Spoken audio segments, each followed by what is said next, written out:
Hello বন্ধুরা, আজকের ভিডিওতে আপনাদের জন্য নিয়ে এসেছি পদ্ম ফুলের 3টি দারুণ ভ্যারাইটি, যা আমাদের বাড়ির ছাদের ট্যাঙ্ক এবং টবেই ফুটেছে।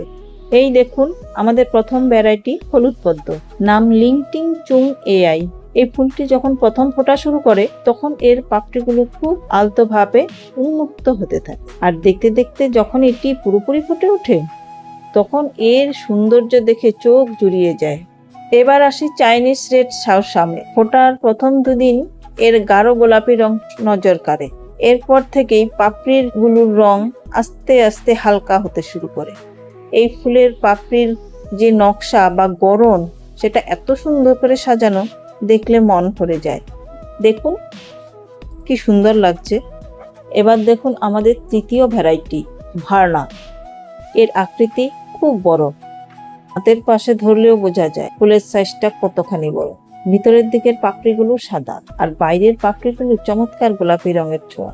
এই ফুলটির নিচে দেখুন একটি নতুন কুঁড়িও কি দিয়েছে, আর পাশেই দেখা যাচ্ছে আগের ফোটা ফুলের অংশগুলি।